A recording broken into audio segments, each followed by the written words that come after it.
This is Dr. Bass with the About That Life podcast, the podcast about life or living intentionally forever. Again, as we move into our next phase of the Caring for the Caregiver series at TAAN TV, we want to make sure that we get a very holistic perspective. And what better way to do that than to get an expert?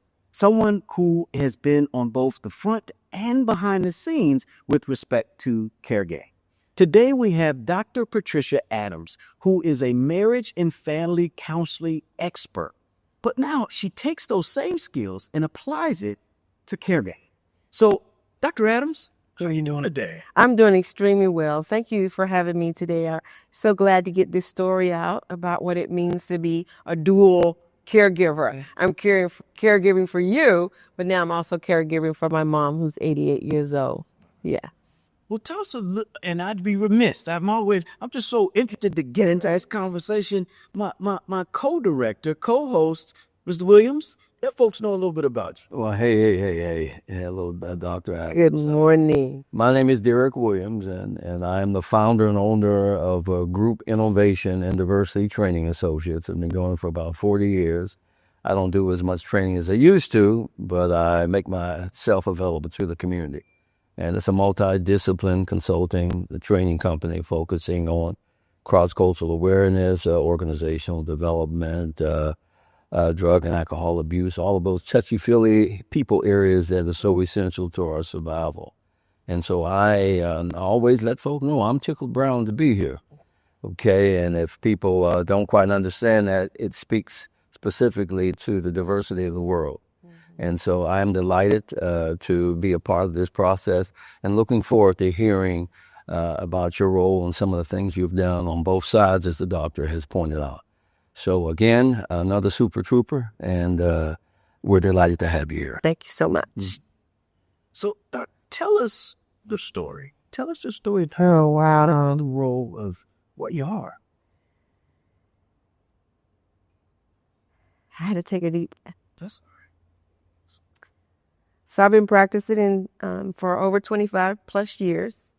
And when I first went to graduate school at St. Mary's before I completed the doctorate, of course, I almost didn't get in because they asked me if I believed in therapy. And I was like, well, I'm going to, and you can't be a caregiver, they would say, if you don't know how to be taken care of. And I was like, okay.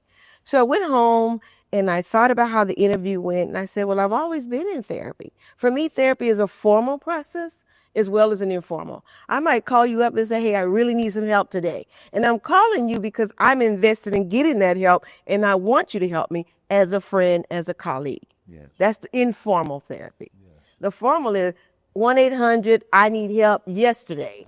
Too many numbers right there, but I need help. So I call the number, I get your name, I get an authorization, and I go see you.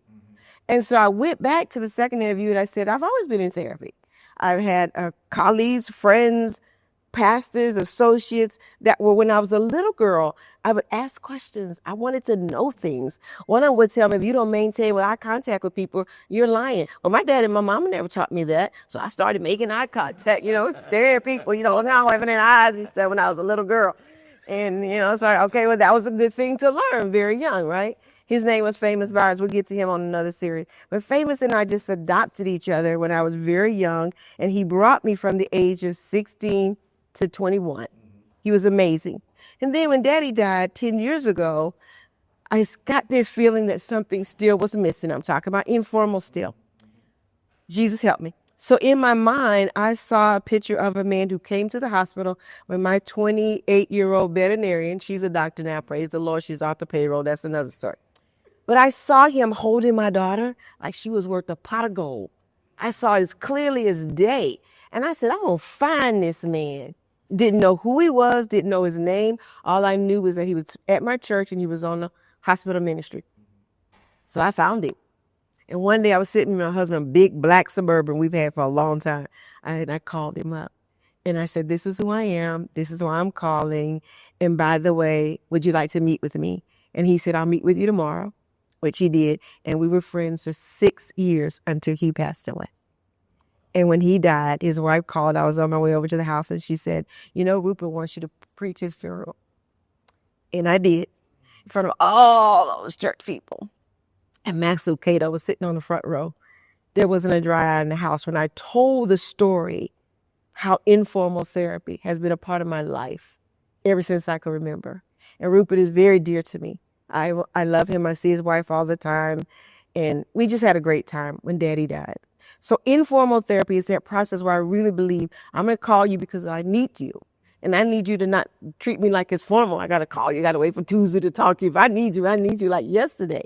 And that's how I built my practice with my team, is be sort of like that informal, formal kind of thinker. And we've been in business now for 25 years. Wow. We do state, federal, and corporate contracting. We just don't own a counseling practice. Our clients are large medical practices. So, of course, they refer their clients to us. We don't have to wait for you to call because you ain't coming. You're doing well. And you, I don't know yet. We got to get to you. But people don't come. So I had to go to where the clients were. And that's what I did. So we're doing well in San Antonio. We're on the north side of town, and we just love it. And as a caregiver, we set clear, definitive boundaries. We talk soft and nice. And sometimes we have to speak sternly and give them certain suggestions. How are you holding on to that 20 years later? But it's a process. I've grown into it. I love it. My father was a pastor. Famous was a pastor. He's my other surrogate. And then Rupert, he was part of our prison ministry. So I've always had positive, strong men in my life that had led me to be who I am today. Your mom. Yeah. Beautifully articulated. And in our last episode, we talked about, as you build this caregiver toolkit, right? Sure. And our guest on that show talked about the importance of a calendar, the importance of self-care, but also this foundational faith. Now, we have discussed kind of these cross-cultural links. Yeah. Can you kind of weigh in on that, Mr. Williams, in terms of the faith component? Absolutely. It's essential to our survival, and has been. And so many success stories have that major component of our relationship with a higher being, with God. Yeah. And I think we are where we are today largely because our faith component has been so essential to our developmental process. From a cross-cultural standpoint, often, we talk about Christianity, spirituality.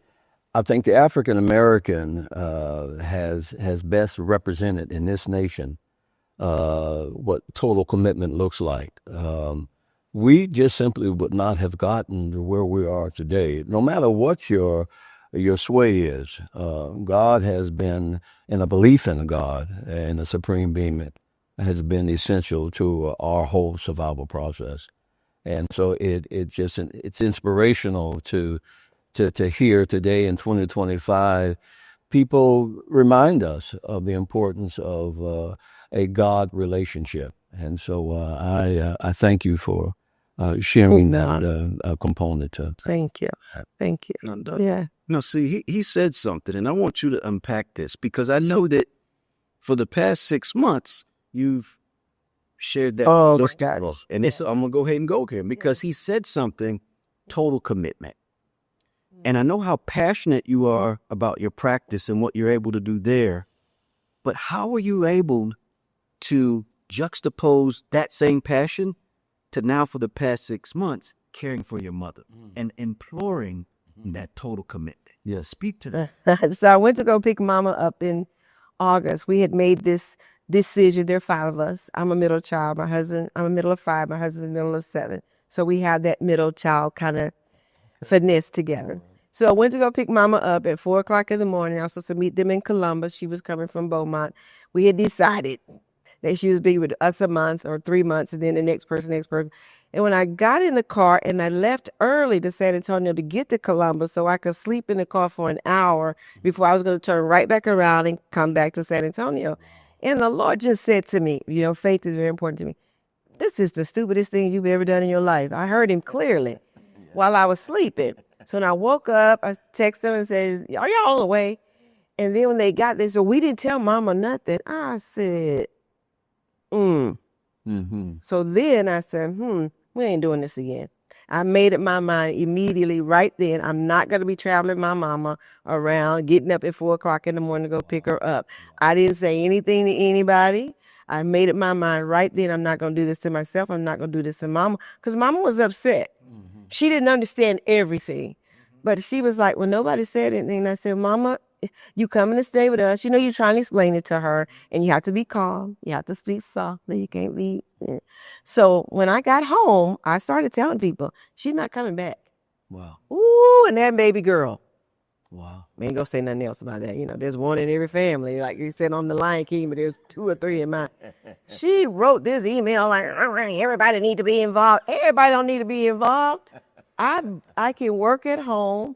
I can go get a nanny. Mama has some money. If we need to, we can pull that money and pay for the nanny. So I made up my mind right then the same day. And it took about a week for them to settle down. It took about a week. And then everybody happy now. Because Mama taking care of. She got breakfast, lunch, and dinner. She watching Texas Walker Ranger. She loves Texas Walker Ranger, Lord Jesus. We turned on Texas Walker Ranger, Fred Sanford, Good Times. I mean, that's what she knows, right? So we have a little routine. We get her up. She showers. She can do all that for herself. She gets up the stairs. She can do that for herself. When she comes down, it's breakfast. We listen to an hour of gospel a cappella music. She loves that. She knows all the words. Then we sit her down for Walker till lunchtime, 1 o'clock, right? And then we turn it off. We feed her lunch. We take it to her. How are you today, princess? She cracks me up. Mama, we're serving you. Princess, you need anything else? Where's my cat? Mama, that's not your cat. That's my cat. Mama, it's the cat. That can tell you some funny stories that have happened. But not one person of the 5 have said, well, bring her back. And you know why? Because they ain't going to say it. What for? Mama got a nanny on Monday and Tuesday. Comes and sits at the house all day with her. So my husband and I can work. On Wednesday, I work at home. The nanny doesn't come, so me and my husband, we go back and forth. Thursday, I love Thursday. That's my day off. I go to dance class. I'm a tap dancer. Just started tapping in COVID. And Friday, me and my husband, we take it wherever we want to go. If you want to go, you want to go. If you don't, you don't. She doesn't always want to go because she doesn't have the energy. But we have the patience and the lifestyle that Mama can stay with us. We have it. We don't miss driving. My sister lives in Austin, so she's closer, so she can come over. About once a week, she has a daughter here, so now she's had a baby, so of course she comes even more. But then Mama has great-grandchildren here. She has grands. She has an adopted granddaughter that lives here. Her parents bring her over. Mama has a network here that's almost bigger than the one that she had in Beaumont. And because my husband and I lived here first, we've kind of brought some of these people closer to us. So, hey, Mama's doing good. She cracks me up. I can tell her in 5 minutes later, she asks me the same thing. I'm like, Mama, I just told you that. But you can't do that. We'll get to that. I'm going to wrap it up. But yeah. Yeah, that's the story. It's working. I love how you were able to turn what could have been, Of course, a negative pushing, pulling, and having her be that individual in the middle that's yanked from side to side. And yeah. you said some key things, right? Network, family. Oh, Talk about the family, because we haven't delved into family dynamics, because it doesn't all work out like yours did. And I can tell you, No, it doesn't. I haven't, most times it's, well, I'm mad and I'm going to do this and I'm getting lawyers and how do we leverage that? can I just say one thing, and so you can jump in on that? Sure. Usually it's about the money. See, they worried about those people worried about how much money Mama got and how much you gonna spend. Hold your roll, sister. Mama deserves to use her money for caregiving. The rest of it, we can take care of it. I know everybody's not like that. I know that. But you don't have to fight with us. And I'm going to be teaching the message before you get to 88. What do you do between 66 and 88 so none of that has to happen? Because see, when it rolls up on us, that's when we show out. But if you try to take care of it ahead of time, and maybe be praying that there's one sister or one brother in the family who can take on that ownership, but then engage everybody else, because that's what we've done, then it works better. But once it's in your face, it's really hard. You know what I'm saying, right? Yes, Yeah. I do. Okay. And Dr. Adams' model is a very fortunate model. Okay. And fortunately for you, you're able to have the resources. Unfortunately, in terms of mass scale, many families, I'll even go as far as to say most families, do not have the financial resources and the stamina to do what she is doing. Stamina. Okay. Yeah. And I applaud the fact that you do have that structure, and I think it's a model that we should recognize. On the opposite end, in terms of the possibilities, what occurs when there are family members who don't have the skills and the talent to do what Dr. Adams and her family is capable of doing. And so we have to look at both extremes on the continuum and realize we're going to have those who are able to do that. And at the same time, Alzheimer's dementia is a horrific disease. Yes. Okay. Yes. And the deterioration process, as you go through the various stages, literally decimate families. Creates conflict, and it highlights conflict where we haven't talked about conflict. Okay. And money, unfortunately, does become an issue. And it takes a collective contributory approach in order to make that happen. And we have to recognize, we have to look at both possibilities. And then when we're in an advisory capacity, to consider that our advice often doesn't fit the situation that we're talking about, but we have to talk about it because there are those of us who are able to utilize those additional resources. And the day we talk about it is the day they get the diagnosis. Wow. That's where 99% of progression, growth through the process can happen. See, Mama's 88. So chances are she's had it since 70, right? That's right. So we really, I've got professional family members, right? So we didn't really start talking about it. She had a granddaughter who lived with her first. But if we had started talking about it when she first got it and recognized what it was going to do to us, we would have done some things that I'm learning now to be able to teach people. Absolutely. So you're not doing it when she's 88. For example, quick shout out. The ACOG, Alamo Area Council of Governments, just put out a grant for us and other groups, we won part of it, to teach caregiver training, like how to get mom on the schedule if she's at your house, where to find the money, the day she gets the diagnosis, how to almost in some sense create mama as not indigent, but release her from some things so she's eligible for those Medicaid and Medicare bills. Exactly. Because mama can't qualify now. You have to qualify before the memory is absolutely okay. So there are things that ACOG is allowing me to teach and train and learn now that I didn't know.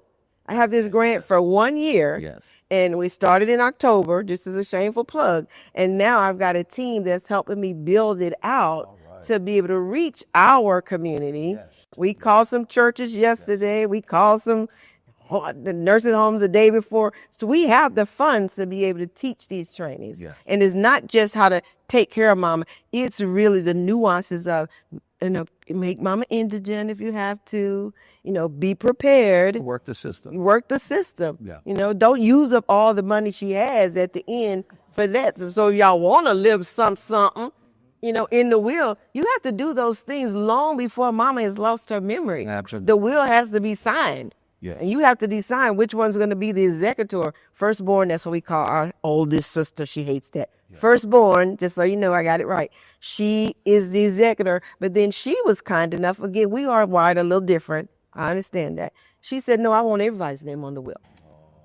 So ain't nobody going to try to jack somebody up, try to take something, and all this business again about, we never have thought about that. We don't need to fight about it. That's her money. She worked for that. Yes. And most of us are still working.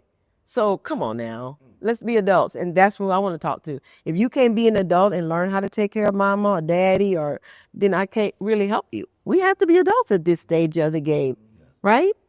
And what I want to say here is both of you all kind of said some things in powerful words, but as we know, words have power. And I don't want anything you all to say to have this negative connotation. Right. Meaning, where you said shameful plug. Nothing shameful about telling people about resources that they don't know about. Then you said working the system. Nothing working about identifying opportunities that exist that 90% of individuals have no idea. They do not. And I say that because as a cardiologist, my job is to keep your heart okay. But when that patient comes in that has just had a heart attack, but they're still trying to navigate caregiving, figure out how to pay for this, coordinate their schedule, make their cardiac rehab, guess what? Guess what gets pushed to the side? Their cardiac rehab. Here's what Right. pushed to the side, their blood pressure. And it's because they don't know that, hey, there's resources to help you do X. So none of that. Nothing, no shamelessness about, and I'm not saying that to censor you. I'm just saying that these are the messages. This is the impetus behind why we wanted the Caring for the Caregiver series, because I think that most people, your family is unique. Again, there's this thing, a unicorn, where everybody was ultimately able to agree. One person took the lead. One person identified. With the help of your husband, you all developed this strategy, this plan, this structure that is allowing her to thrive. That is rare. And I'm saying that going through it personally with my father, being a healthcare professional, having a brother that's a lawyer, having a brother that's a computer engineer, having a sister that has a PhD in biology. We all were like, this isn't something that we deal with. Now, for me, my easy button in the hospital is get social work and planning, and they do all those things. But then it was, well, do you all have long-term care insurance? Well, that's a thing. And those are all things that, even as educated as we are, we were ill-equipped. And by the time the diagnosis came, just like you said, we were like, what? We were supposed to know this thing. So granted, I've leaned in since then. Of course. Your voice to explain, hey, don't wait until X. Start the process then. Ask your doctor, hey, are they showing some of those early signs? And so Yes. now that you have that, let's say we could take a version of you and a version of your mother and go back in time 10, 15, 20 years. What would you do at that point? Oh, I can tell you. Go ahead. I can tell you, when we moved her oldest granddaughter into the home with her, we would have all met there and looked in her eyes and said, this is where we're going. Dr. Anapaldi has given the diagnosis. Daddy's already gone. We need to do these things within the next 6 months to be prepared for, because we don't know if you're going to live 10 years, 10, 15, whatever. We need to do these things right now, Mama, while you understand it. She would have fought us because Mama's she's very prideful. And I don't mean in a negative way. She just, she's a preacher's wife. Absolutely. That's just who she was. So it's like, Mama, we love you. You told us you never wanted to be in a nursing home. She always, that's that memory chip. We'll get to those later. But that was a memory chip. She told us from day one, I don't want to be in a nurse home. She was an RN. She worked in a nurse home. She was a great nurse, but that's not where she wanted to be. So I would have said, this is what we have to do now to ensure that you're not going to be in a nursing home. And she would have acquiesced. She would have done it. My baby brother, daddy's namesake, there's one in the family, but as the Lion King said, we have two. So the baby brother and the baby sister probably would have been but they would have come in line real quick. We probably would have sold her home back then, again, made her indigent. She doesn't need that home. She would have made some money, and she would have been able to have that money to be able to take care of her care as she went on. We still have the home. My oldest sister's name is now on the home. And so we do intend to sell the home and then divide it between all of us once she's gone. That's what she had wished for when she could finally sign the last will. She has signed the last will and testament. All 5 of us are on it.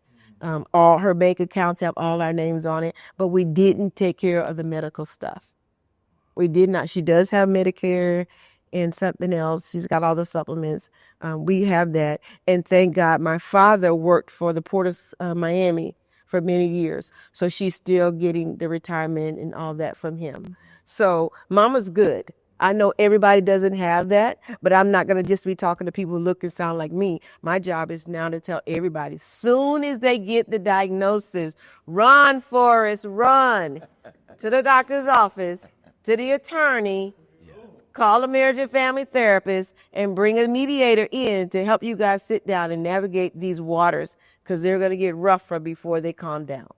Did I make that clear enough? You made it very okay. I don't know. I thought I would try that. Absolutely. And I think what we're seeing here is a perfect example of early detection and planning and taking care of the financial infrastructure. Oh, yes. Okay. I would be remiss if I did not point out that these diseases, particularly Alzheimer's, okay, I had mentioned how horrific it is. And during our early stages of intervention, where we've taken care of a lot of the monetary necessities and structure, the disease itself and how it expresses itself and how the family responds to it is on the other island. Okay. And so often we take care of a lot of the financial things. Hey, we have a place. And then we wake up one day and ask the question as the disease progresses, well, who's going to be the primary caregiver? And we often discover that we don't always have the preparatory skills to deal with the horrificness of, at least in a case like Alzheimer's. Okay, I mean, it can totally be destructive for the body and the mind, and to watch the process. The early stages, many of us are in a mild state of denial about how serious, or that person will be okay for a while until the next stage strikes. And then when a person forgets who you are, or forgets the procedure of where's the bathroom at, or forgets how to dress themselves, or their bowel and bladder control is totally lost, you find that those financial preparatory things are very different than in-home care. Okay, and we all meet, and often those who were there for their early part of the care are somewhat reluctant to engage themselves and take on. I didn't know it was going to be that much responsibility. And so while we can often take care of the financial, preparatory, structural things, from the caregiving aspect, that's where the family truly is often challenged. I can express a love for you, but to show that love is two different things. You say you love me, I haven't had any flowers lately. You know, I got all the words, but when it comes time to change mom or dad, have mom or dad strike at you, or you get up and they don't remember you, the whole treatment regimen shifts and changes. And so early detection, preparation, financial management are essential. Yes. It is. Yes. Where the rubber meets the road is that stage care in the Alzheimer and dementia process. That's a good one. And so it does take a collective. You talk about the family network, and often someone in the family that you didn't even think about steps up to the bat and ends up being the principal person that perhaps wasn't even involved during the early stages of financial intervention, but they have that ability to be compassionate. They're in for the total walk, where someone else is not there yet because of the career, because of the job you have. The children don't have the time. the grandchildren, And yes. life, Yes. life. Life itself. And then when the caregiver ends up needing care themselves. I'm gonna call a cardiologist. That's what I'm gonna call. He can take care of my heart because my heart is hurting. It ain't just hurting. It's just Yes. hurting. But it's just an aspect I wanted to point out. Yeah. Yes. Right. I think unpacking it from that perspective, right? Because there's that physical aspect of caregiving, there's the emotional aspect of caregiving, and then the thing that, again, and I say we, I'm talking to even me, that mental aspect of planning, pre-planning, and pre-planning, right? So understanding what will happen before it happens, before you know it's going to happen. It's like I tell my patients, there's no way I know what I don't know until I know that I don't know it. All right. And that's the challenge with caregiving, right? Because we all know at some point, I gotta have it depend.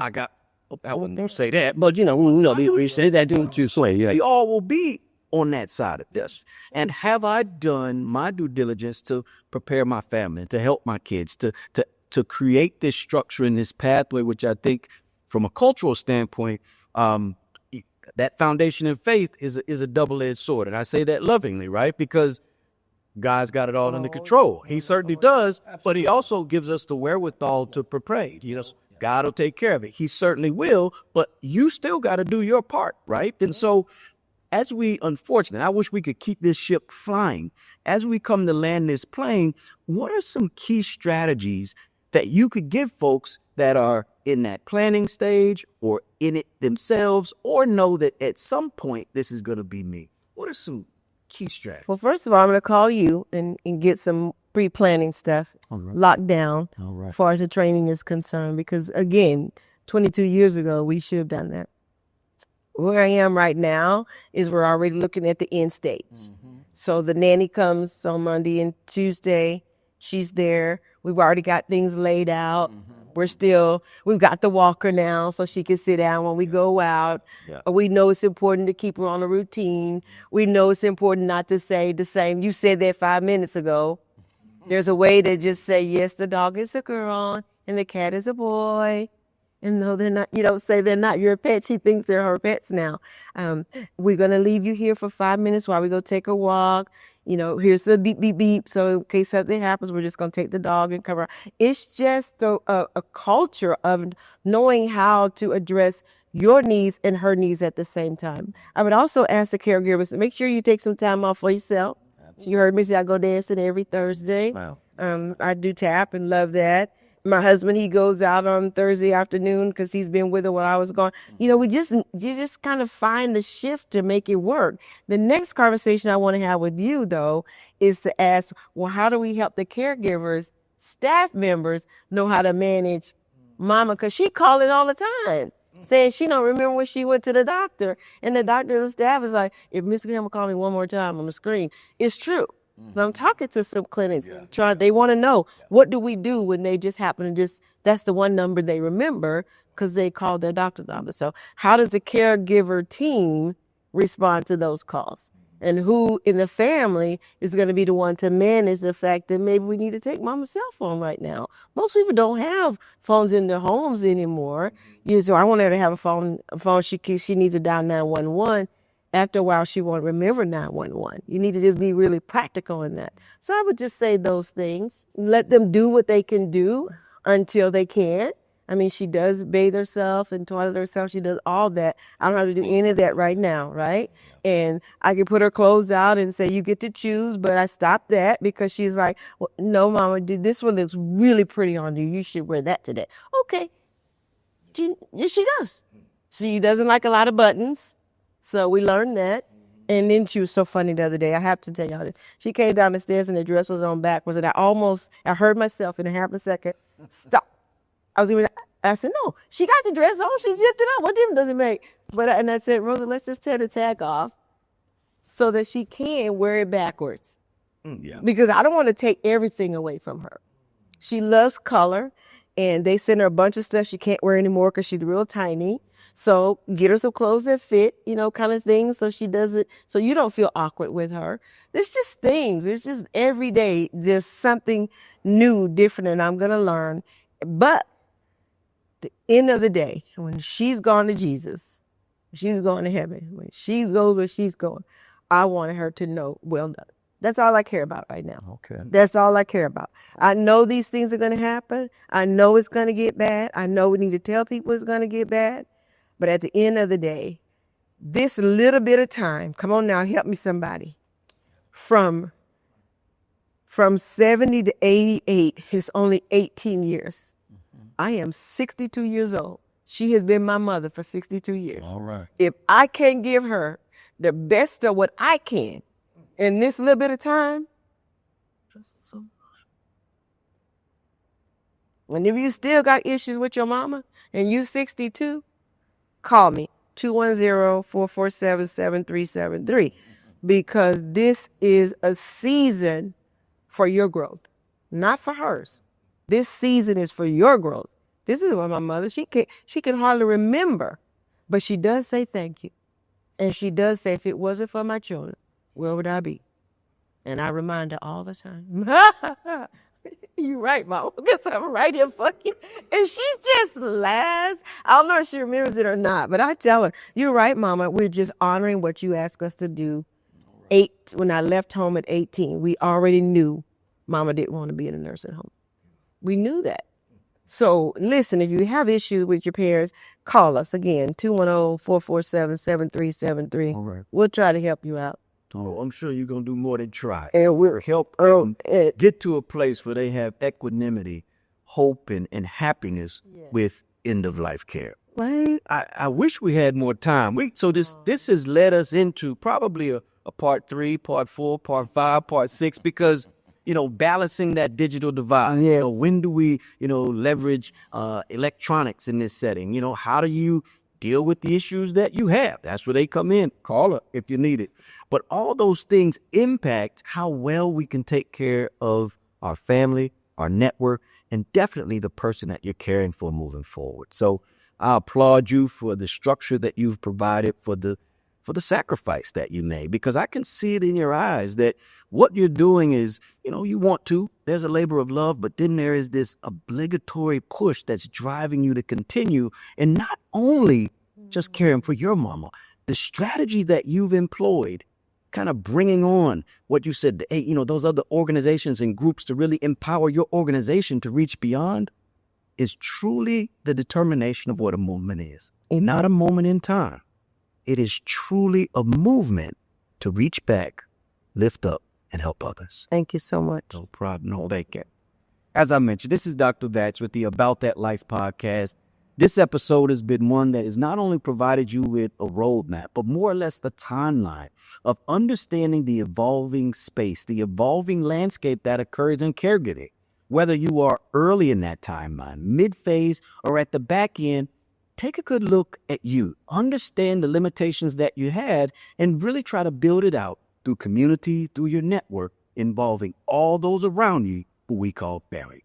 We want to thank you for joining us as we build this together with the African American Network, and we truly want you to live intentionally forever.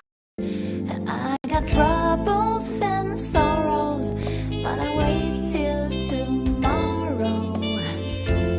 This is my day.